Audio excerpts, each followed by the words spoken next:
I'm Maria Menounos, and you're tuned in to AfterBuzz TV, the ESPN of TV talk. Now, let the buzz begin. Good morning, everyone, and welcome to a very special Friday morning, if you're in the Americas, edition of the Motherland Fort Salem AfterBuzz TV After Show. I am Kevin Allen, and we are here to talk about our fourth episode of the series, Hail Beltane, and I'm doing it with an amazing team of panelists. First, Gunnar Teixeira. Hey everyone, I love Supernatural. I'm so excited to talk about this episode because this has definitely been my favorite of the season so far. Toree Weaver. Yes, I'm here. I'm super excited to get into this episode because it was definitely an exciting one. Bryant Santos. Hello, friends. Love seeing the men again on this episode. Excited to talk about it. And coming straight from Beltane herself, our very special guest, Jessica Sutton. Thank you so much for having me. Thank you for being here. This is such a treat. You had mentioned that you had been watching at least one of our after shows, and so you know how much of a fan of your character we all are. So we're just tickled to have you here with us. Thank you so much. And that just tickles me. My heart is soaring like an eagle. Oh yeah, that makes me feel so happy. There's great energy in the air, and that's because we have so much to talk about. We're going to go down a lot of big talking points for this very festive episode. We're going to talk with Alder and Mama Bellwether. We finally get to meet her and see what she's like in person. We're going to go over the whole Beltane festivities, both day and night.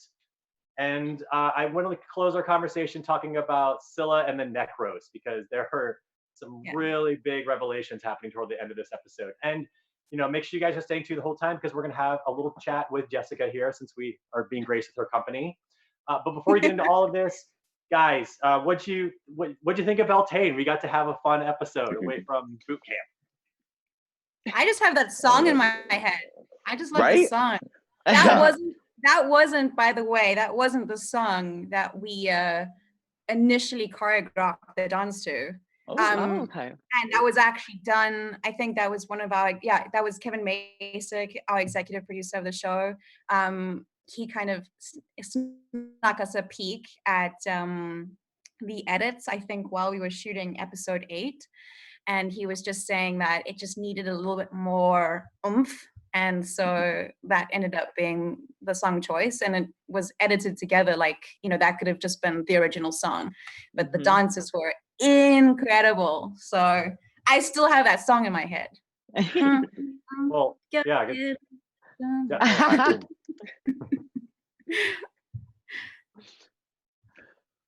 I would say, sorry, go ahead. I would say I love the episode too. Overall thoughts, like Jessica said, it was so fun to see the dance. I'm a dancer, so that was so fun to see. Definitely how the dance went straight into all the real fun. That was so cool to see. So I just loved the episode. It was definitely a lot of fun. Gunnar. I couldn't agree more. This is for sure my favorite episode thus far this season. I just loved everything about it. The whole celebration, I loved just the dance. I loved the choreography. I have so many dancers in my life, and it was such a great compilation. And you guys were all incredibly talented, Jess. And I just thought all of it. Alder killed it in her part too in that dance. Right? I said, okay. Okay. Yeah, no, Lynn is a force of nature. She just blows me away. I mean, on and off screen. Demetria also has that effect. Anacostia, every time she just totally, I don't know, I want to be her when I grow up. Like, it's like. Toree, what'd you think of the episode? Yeah, no, I just have to echo everything that everyone has said. It was a really good episode. I think it topped the last episode with the excitement and the unit being able to relax and us seeing more of their personalities. It was just really nice. It had so many layers, and I enjoyed each and every one of them. So really excited to just dive in because it was so much packed into this episode. Yeah, and since we're all talking about that awesome dance number, to me it reminded me like a 21st century take of like a traditional Tudor dance that like the nobility does in the court room or whatever. Like the whole like yeah. Like everyone knew their part. That's exactly what the vibe was. Like we kind of mixed it. It was like this traditional with slightly more like it's got dirtier funk. Nice. Like Contemporary. there was also a lot more grind, like bump and grind in the choreography that was also kind of taken out. Our choreographer Paul and Toree were incredible, and they were just pitching all kinds of ideas. But I mean, with the crew that we had, the dance crew, I mean, I felt like I was in So You Think You Could Dance or something, and they made us look so good. Yeah, just incredible. Did the dance crew stick around for the non-dance parts of the episodes, or did they like fill out the extras? The orgy. I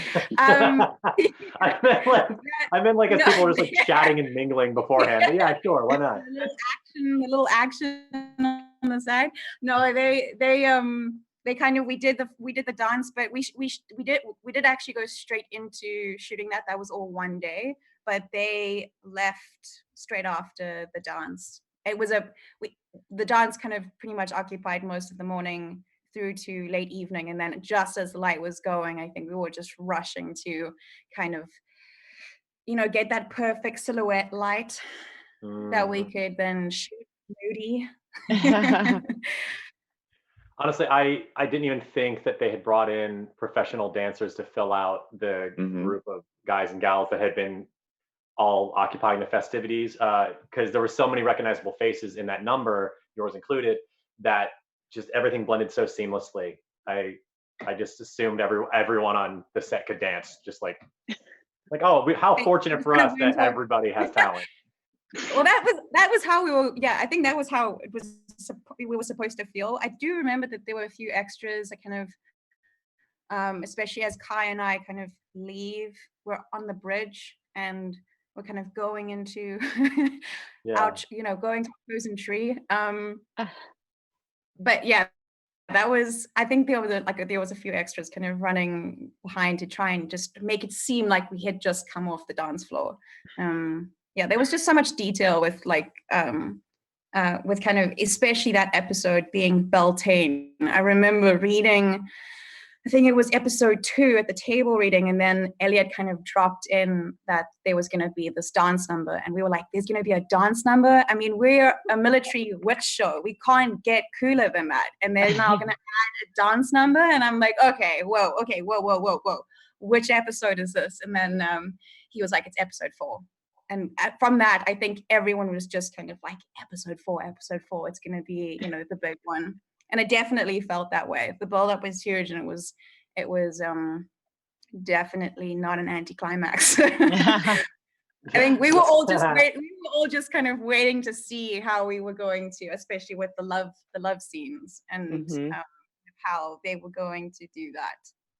It's still being freeform, it being tasteful, and but yet still very much sticking to the celebration of sex that is which is a huge theme within the world of the show.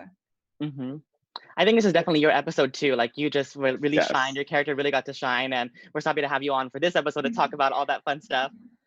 Literally, she was shiny. Yeah.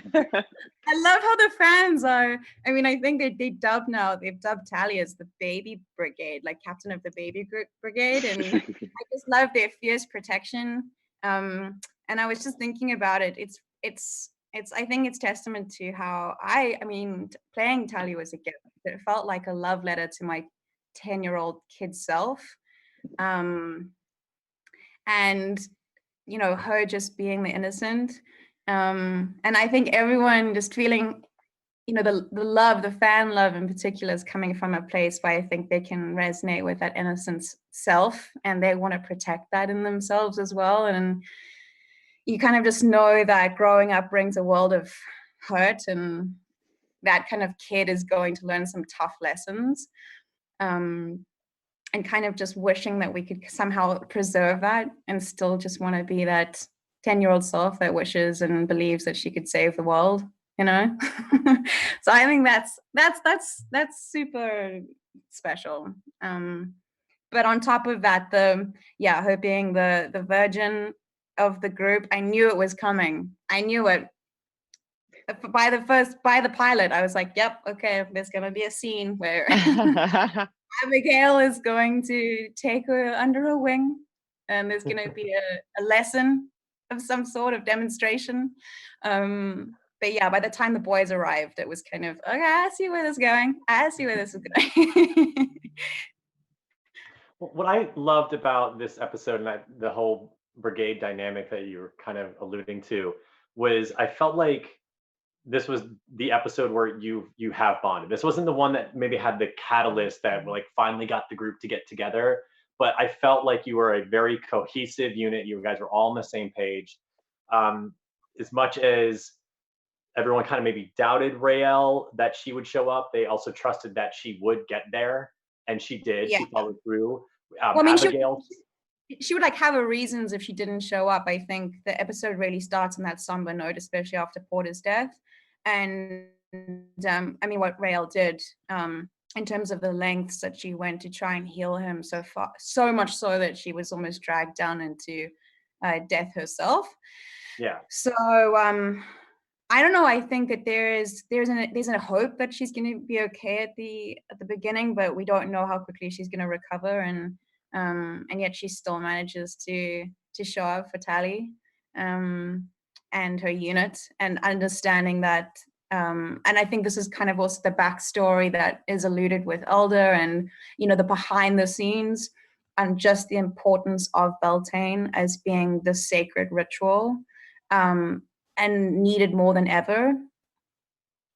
Oh yeah, she said Beltane is sacred, Beltane matters, and yeah. I mean we as the audience definitely get to see how that is resolved by the end of the episode. It definitely did matter. It made a huge impact on everyone, and now your unit is like ready, or everyone really, because Swipe 2 is ready to kick total ass. Yeah, like totally. You guys really leveled up by the end of this episode. Getting all charged. Yeah. Mm-hmm. Yeah. It's by design that way. That's how Elliot Lawrence's mind works. And our genius showrunner and our creator, he's really mapped this all out. And the way, I at first we didn't, I mean, in the pilot, I think sex is only alluded to. And there's really a lot more focus on the power of voice and finding your voice as an individual, and waking the witch, waking the woman. And yeah, just I really love the progression then of 3 and then 4 of the other kind of side of that, which is very much sex as it's portrayed without its shame. Yeah. And I remember preparing for those episodes, and I still had my own shame because we're still in this world, right? And there were times when I would come to Elliot and I was concerned. I just felt that it was like, it was so desperate and it was uncomfortable to play. And he just reminded me, he's like, but she's 18 and she has no shame. And this is a totally different conversation. So this is the world that we're creating and we want to show it. And that was beautiful. I was like, you're right. As an actor, this is the challenge, is to find that. So, plus we had an amazing, I mean, the cast of men that we have are also incredible. Yeah. And each of them had their own sensitivity that they were bringing to the roles, and the different partnerships now that we're all like linked. Well, I loved in particular Raelle's new friend, was Byron. Yeah, and and he did exactly what he was brought there to do. He brought a new energy into her life and got her to get past whatever hardship was holding her back. It was just as effective as everybody else's method, straight out of that book. Totally. I think they did a great job. The whole show, and your showrunner especially, in envisioning or recontextualizing how sex is seen and the benefit it has to the individual. Like I thought it was weird, and not bad, but weird, that we had a military officer kind of like giving this preamble that felt like it came out of a young adult fantasy novel. A lot of using just a lot of flourishing language that you wouldn't expect to hear out of the military. But that's because we live, like you said, in a world where intuition and emotion and just like the getting in touch with your feminine side, all of those kind of instinctual elements about being a human being are kind of kept aside. And it was nice to see them like, no, they have great value and purpose. You just have to trust in that. And that's what this whole episode is about. And I loved it.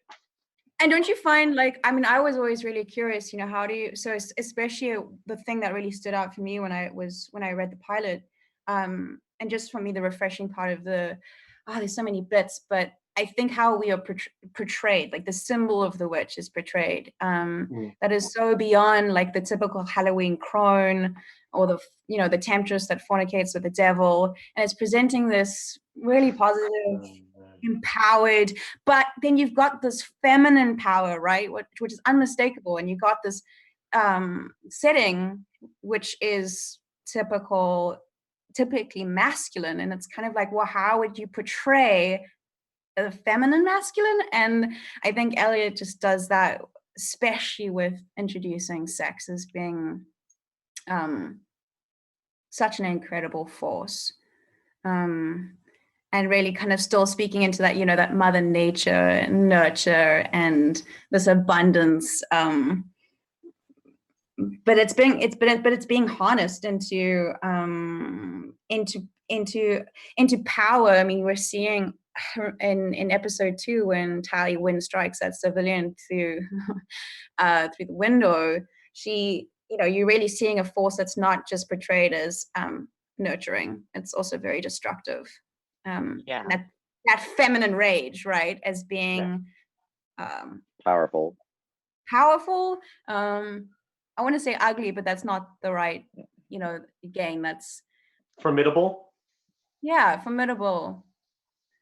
Well, let's take a step back toward the beginning of the episode and discuss this kind of feminine strength you're describing with Alder and her team, and her. I don't know what position Mama Bellwether had, but definitely high up in the ranks.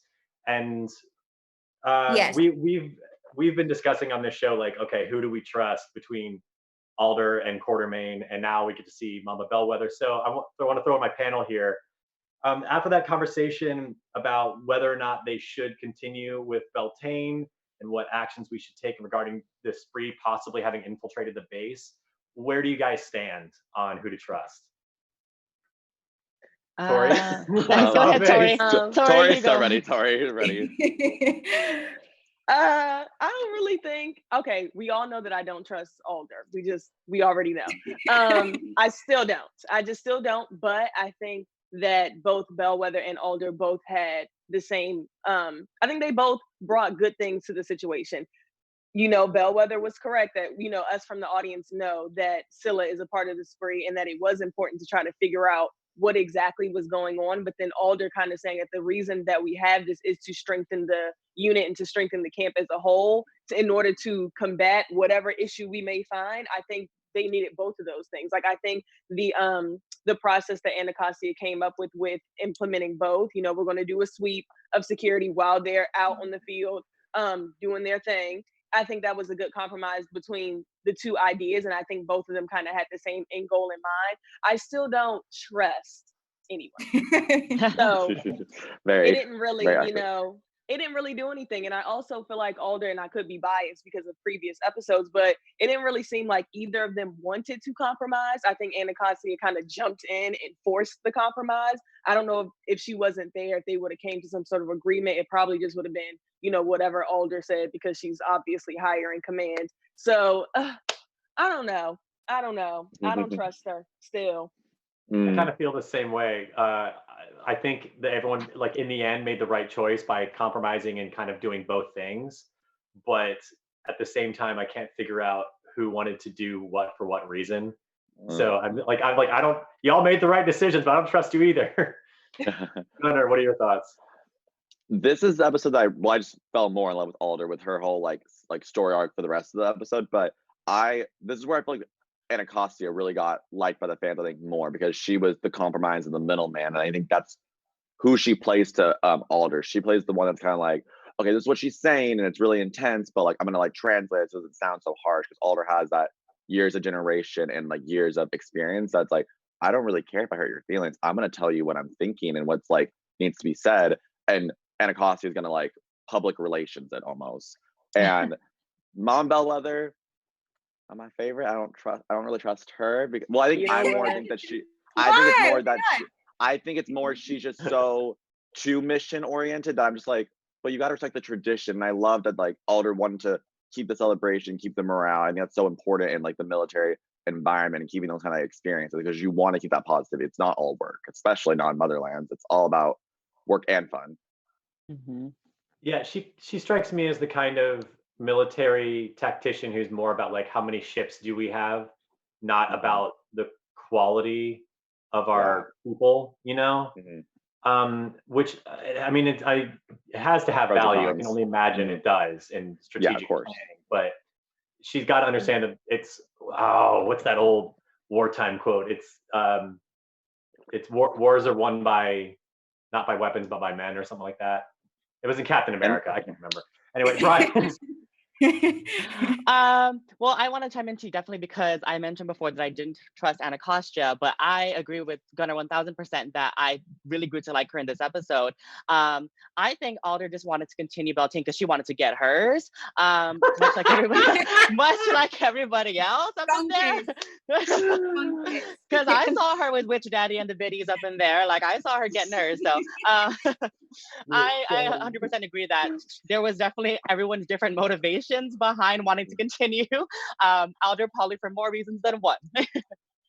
Oh my gosh. Also, the Witch Daddy. So I guess you saw this, that's Ashley's term that she coined. Episode 3. Well, Nick came up to speak to us, and you know, it was all really official, you know, this is Witch Father, and then suddenly, I don't know, she just lets that slip, and I think, we just the internet took away with it. It was done. I loved it. I totally expect the internet to do something like that, and now I'm like, I absolutely see why. Well, so I made the note for myself that Alder is as wizened as she is, like you said, Gunnar. She's got all these generations of years of experience, but it seems like for time after time she doesn't trust her own subordinates. That her generals or her lieutenants or sergeants or whatever will come to her with their opinions, and she's always rejecting them. So like Toree just said, thank goodness for Quartermain kind of stepping in and getting her to find some compromise. But I'm noticing this pattern in Alder, that it's her way or the highway.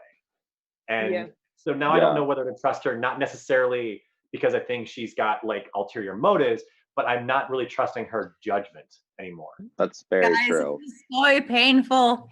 I wasn't counting on how painful it was, because there's so much. I think after not, knowing kind of where the season is going, and especially episode 10, I can't say anything. I don't trust myself too. I don't. Just drop the call. She's gonna drop the call. I'm just gonna be here in the corner, just nodding. I do think there might be. I think I'm safe in as far as Elliot has told me, but I think it's only subtly hinted to, that the kind of importance around Beltane, and this is generally, I think, understanding this, maybe you understand Alder's kind of it's gonna go ahead kind of thing with Beltane, and the importance around that is in the world of Fort Salem, there is a fertility problem with the witches. So numbers are dwindling, and that kind of and especially with obviously the what is Anacostia say? They call it war meat, you know. So there's also a lot of people dying at war on the front lines, and they're having to kind of sustain numbers. And that also kind of, you know, I think the large lack of men that you see initially is also tied into the fertility rate problem. That's kind of something I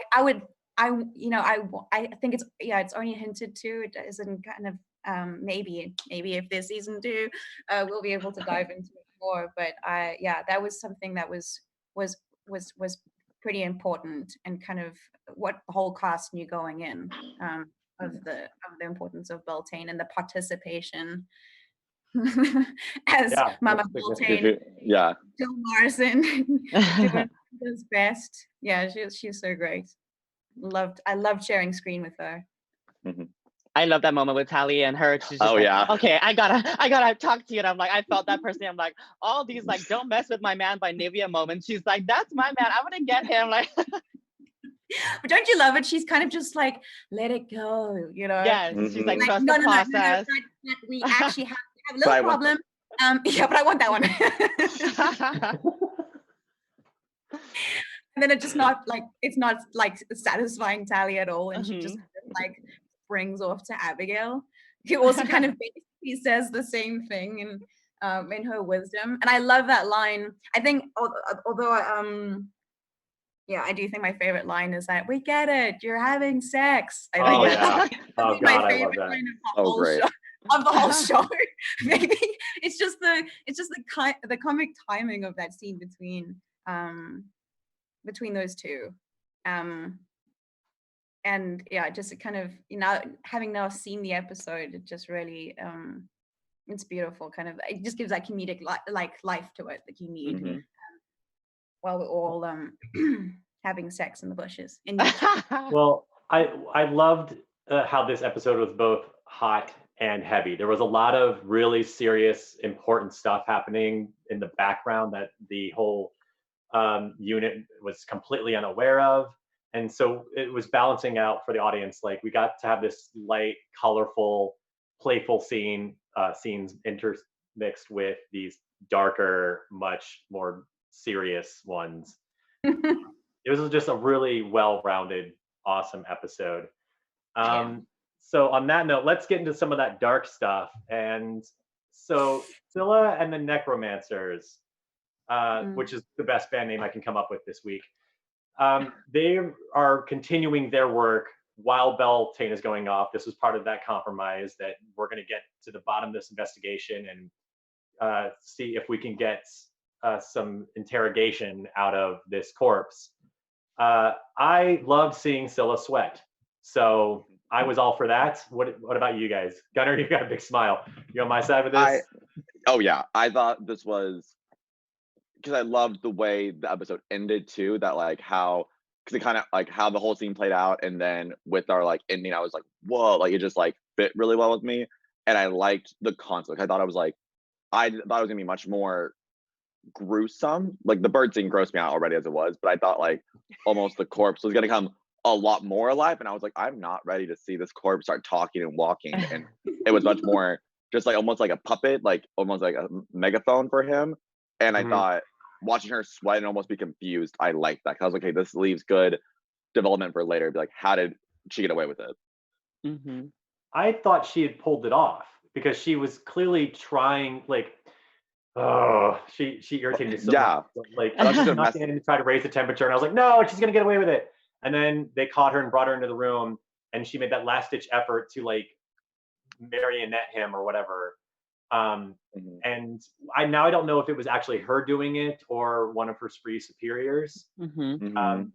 I was just enraged that she was getting away with it, that they crack open this nut and he's just saying the same bullshit that she fed him. Extremely sad. My language, but I was so bummed that she didn't get caught. I wanted her to get caught so badly. I didn't. Okay, cool. That's where we disagree. I wanted her to get caught. Yeah, I wanted her to get caught, but I knew it wasn't going to happen because we were only on episode 4. So I was like, they're not going to have this blow up in her face so early in the season.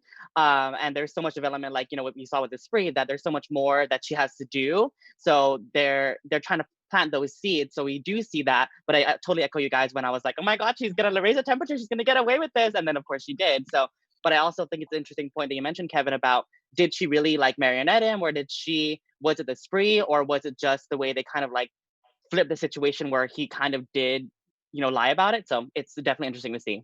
Well, at the end of the episode, do you guys remember how it ends? With So, and I believe I think the dialogue, maybe I'm mistaken, but obviously the spree disguised as Rael, I think they were saying that you've got to get your shit together because I'm sick of cleaning up after you. And I think that implied to it was actually her, it was she who kind of cleaned up the mess. Yes.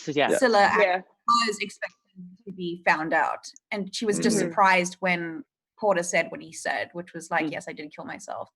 Yeah. Sad. It just Toree, go on. Okay. In the first episode, I said that you cannot be too trusting of people when you don't know them.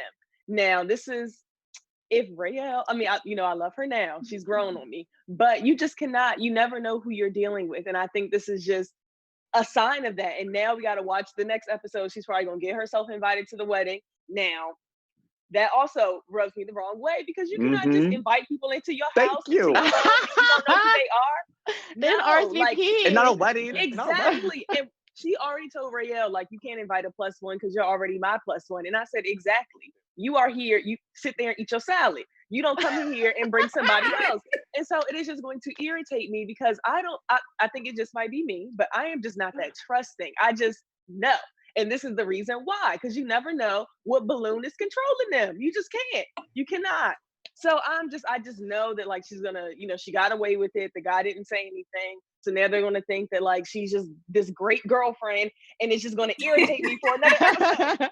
See, that's why I'm so bothered with. That's why I wanted her to get caught right away. Like, episodic narratives are fun and all, but I'm so upset that she keeps pulling the wool over Rael's eyes. And I don't know, like Rael's smart. I know she's smart, and it's not that she's distrusting, and it's not that she's gullible. Like she definitely has been going back and forth and keeping her eye on Scylla. But I felt like Scylla was so damn obvious when she was being questioned about the way totally gaslighted her. She was like, it was every flag deflection technique in the book.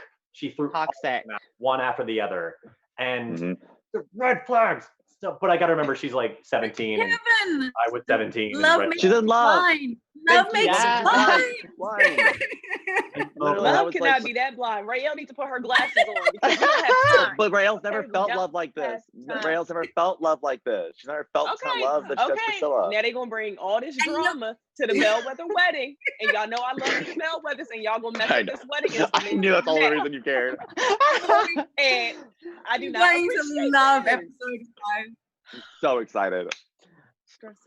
Well, episode 5 is the Bellwether episode. It is Abigail episode, for sure. So we're going straight from the Beltane ceremony to the wedding ceremony. Yeah, which Abigail's Petra, got a name there for a second. Petra Bellwether alludes to kind of just going like, you need to invite the unit to the wedding. And so, sorry, my mom's just listening in. Can you close the door? She's like trying to be so sneaky about it. I'm like, no. She alludes to that's going to be what follows. Is that now the unit is actually going to go off base, and we're getting Abigail's hesitation. And I think while we're seeing like unit cohesion, they're still learning about each other, and I think Abigail just understands how image is very important for her mother. and the surface of things and the shape of things, and she's got this just amount of pressure of trying to kind of be her own person and be the leader that her ancestors would be proud of. That line gets me every time where she's just saying your ancestors' wildest dreams. It just goes right through me with that scene, because we're understanding the incredible privilege, but also the heavy responsibility of coming from such legacy. Yes, a lot of pressure. A lot of stakes. And I think, you know, in terms of like Tally's kind of, she is very much for the unity, so she is understanding the nuances that need to be played, but I do think she's equally really distracted right now with Garrett, and sex is on the mind, and she's quite unpredictable, which I do also think that I'm quite aware of. She can be quite volatile, and then with Raelle, who is, I mean, she's the rebel. And she basically questions every system, every status quo there could be, and you know, this is why I love at the end of the day, Motherland for me is just this ultimate love story. And it's just like, it's not just the fellowship love between sisters, but seeing this rebel on the journey of, you know, having come from such loss, and especially around the grief of her mother, and be displaced and lost without a cause, and then kind of being reawakened in love by love, and yet, you know, she's not in the know as the audience is that this love is really dangerous, and has, you know, its own agenda. But I really get a feeling, don't you guys get a feeling that, I mean, how much do you ship this relationship? Because I mean, just the fans alone, I know that everyone is just, it's Raelle and it's hard not. Tally and Garrett. Those two have such chemistry on screen, and you just I don't know, you just want to believe that it's like it's real. I felt though in episode 3 when Scylla opens up to Raelle about her parents, finally she's not dodging the question. Get it? Thank you, Gunnar. But finally opens up, and I kind of felt like, okay, she, you know, this is real for her too. I guess she's showing her cards.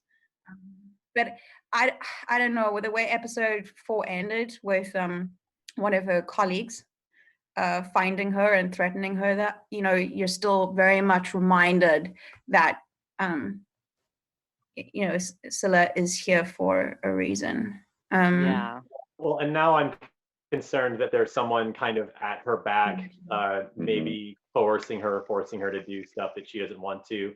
So yeah, I'm starting to feel for Scylla a little bit, but honestly, the relationship I'm rooting for is for the unit, all 3 of you. I loved how you guys came together. Like, Raelle showed up for Tally, and Abigail stepped up, and for Raelle's good name. You guys really came together at the end, and everything was like bright and colorful after everyone had sex and stuff. It was just a fantastic way to end the episode. Enjoy it while it lasts. I know. No, right? You get that feeling. You get that foreboding feeling that this is.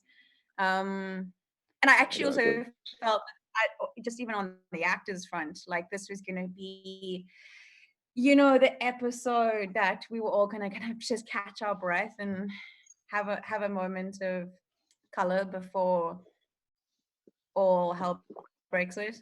And I guess that's why I'm so going to move. That's why I'm shocked that the wedding episode's the next one, because I'm like, oh man, that means bad stuff's gonna happen. Ugly. I know. So we've only got a little bit of time left, and I want to make sure that my panel gets to ask questions that they prepared for you, Jessica, if that's all right. Go for it. All right, Bryant. Well, you touched on it a little bit, but I want to know just your perspective of, you know, how the show explores like sexual like fluidity, you know, with Rael being with Scylla, and then I guess Scylla also being, you know, formerly bisexual or still bisexual with a man. So just the show's exploration of like sexual fluidity. How do you feel about that? Like, how is it like being a part of that? Finally, because isn't it not? I mean, isn't sex? I mean, I would say sexuality is fluid. Mm-hmm. I mean, that's my personal opinion. And for a show that celebrates that, and I think, yeah, like Malia says on her interviews, like there's no heteronorm. That this world isn't even speaking about trying to separate or label. It's really just dropping you right in, and that's beautiful. Yeah, What a beautiful world. It really is a beautiful world. I really hope we can take that, like the audience. Abigail. I mean, I do. I really feel that the fans are resonating with that. So love is love. Yes, but Abigail, like those two guys, she was like, okay, now you two. I was like, okay, here we go. Like, oh yeah. Yeah, you never see a poly relationship on television, like at all. This show's got everything. Toree. Yeah, I just wanted to know, what was the vocal training like during preparing for this role? Because I know that I guess you had to figure out an American accent, and then also because the show is so centered around vocal strength, just kind of what was that journey like to prepare for this role? Okay, well, I will say, okay, so having booked the role, I was the last to arrive at the table reading, and there was a lot that I still had to catch up on, and one of those things was that actually there was going to be a huge kind of singing vocal component to it, and nowhere in the self-tape, nowhere in the brief did I see any kind of need to sing or talent for singing. The whole cast are brilliant singers, I'll just say. Like, I mean, Demetria McKinney is basically Whitney Houston. Taylor Hickson, I don't even get me started on them. They are so brilliant. They could start a band if they wanted to. But I on the other hand do not possess singing ability, and I was petrified that this was actually going to be like us having to really belt it out, and it was, but we were told that it was also going to be a lot of voice distortion, and that, you know, the VFX was going to have a huge part of that, and there'll be special effects added, and it was supposed to be kind of sounds that aren't born from humans. So while it still had to sound like it came from us, the sound itself had to kind of sound really supernatural. So we worked with a fantastic vocal coach, and you know, he was really focused on just the shaping of our mouths and the seed sounds, and kind of Elliot's vision of what that would sound like, and then trying to find what it would look like, because that was quite a hard thing to like match. We were often given a sound example, and then we were like, okay, how are we going to make this sound look like it could actually come out of our mouths? So it was awesome. It was awesome. And Gunnar. My biggest question is then, you being South African, and I believe Taylor's Canadian, and Ashley plays Abigail, American. How important, with already the representation on the show of like the characters and the women in power and the diversity, but even just the actresses themselves all being from different parts of the world, how important do you think that is to young viewers coming up into the acting career and just in general? I mean, I still can't believe that I got cast. That is, I mean, that, if I didn't believe in magic, I mean, that for me now makes me a believer, because I mean, just, yeah, again, for me, the strength of the show has been in the diversity of cast, and that they you know, flung the net so wide for the audition process to find us. And when I put that self-tape out, I mean, I was just taping from my bedroom in Cape Town. I didn't have much behind my name.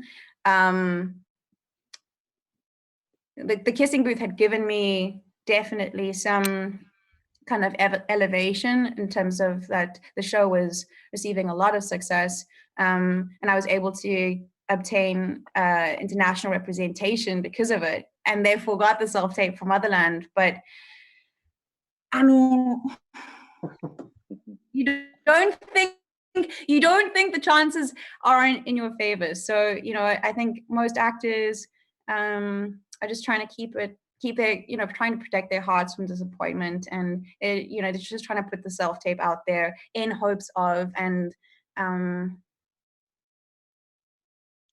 it felt like winning the lottery. I don't, you know, and then sitting around the table doing the reading and really meeting all the cast and realizing that we were all from different corners of the world. You just, I mean, that's just rare. I don't know many shows. You know, again, I'm new to television and how casting works. I'm not sure the ins and outs of it, but I certainly haven't come across such a diverse cast. Usually, even the production companies that come down and shoot in Cape Town and use our studios and our fantastic crews, you know, our local talent definitely, you know, gets auditions for the parts that come to shoot. But, you know, most of the leads are coming from America, and that's kind of just the usual. And so this being that they would even consider putting a South African as one of the leads, makes me want to cry. And don't get me started on personally having met and now know these women on and off screen. We love each other like sisters. And we continually tell each other that, you know, whatever happens with the show, we're just so grateful that it's been the reason to bring us together, because that's the one beautiful thing about this industry is the collaboration and menagerie of people you come across. Yeah. It's a beautiful education. And yeah, I can't imagine life without them now. So we're each other's touchstones. And then when it comes to backing each other in life, I mean, that just goes tenfold with the characters. And I like to think it definitely, you can feel it on the screen. Yes. You can absolutely feel it on the screen. No, there's so much love each other. Yeah, interlocked and so intensely. You can tell this is the kind of program that everybody on set, the cast, the crew, Elliot, everybody behind this show is giving their all and putting their heart into it, and that's, I think, what makes it so exceptional. We were just like, this is our love letter, and we literally put in everything that we had. And it's always a risk doing something new, because we know, you know, we don't have a comic book that we're going off of, and we don't, or a bestseller book, or, you know, I think it's a huge risk, but it's something new and exciting. It's new and exciting. And audiences are excited. Yeah, excited about that, and that just it just makes it all the more gratifying. But the process in itself was just like, well, whatever the response, we know that we have done something pretty special. Okay. All the energy in my room just flickered. I think that's my cue to wrap up. I don't know what that was. You guys feel that? Sorry. I don't know if that showed up on screen, like all my lights went off for a second. That's my cue that we have to end the show. As much as we could go on, and I'm really enjoying your company. Jessica, thank you so much for being here with us this morning. Thanks, guys. At the time it is in your fucking world. For having me. Yeah, it's late. Okay. Well, then we'll let you go. But before we do, where can fans find you online? On Twitter, Instagram, anything like that? Instagram, I guess, is my preferred platform at Jessica Laura Sutton, but I also am on Twitter as Jess Laura Sutton, and Facebook Which I don't know if everyone's doing still Facebook, because Facebook seems to, I don't know, have disappeared somewhat. But I'm on Facebook. It's just Jessica Sutton. All right. Toree, where can everyone find you? Yes, you guys can find me on Instagram at Toxic Model or on Twitter at Toree with 2 E's. Gunner? On Instagram, it's Gunner_Thomas88 or on Twitter at GunnerThomas888. Bryant? You can find me on Instagram, Twitter, YouTube, and TikTok at the Bryant Santos, and also on AfterBuzz TV's Quarantine with the Stars. Man, you got it together. I got to get on that. I'm Kevin Allen. You can find me on Twitter at Kevin Allen Says, Instagram at Kevin Allen Cram, and why not? You can find me on Facebook at Kevin Allen Face. Let's bring it back. Thank you all so much for tuning in. You guys keep us afloat. You're making us the ESPN of TV talk. Tune in next week. We have a very exciting episode. I can already tell from everything that Jessica shared with us. And we'll see you then. Have a great day. Bye, everyone. Our founder, Kevin Undergaro, and me, Maria Menounos, would like to thank you for tuning in to AfterBuzz TV. Remember, we're not just the first, we're the biggest in the world, and we're the only destination for all your favorite TV shows. Whatever you crave, we've got it. So go to AfterBuzzTV.com and check out our lineup. Buzz you later. The views expressed herein are those of the hosts only and do not necessarily reflect the views of AfterBuzz TV or its owners or principals.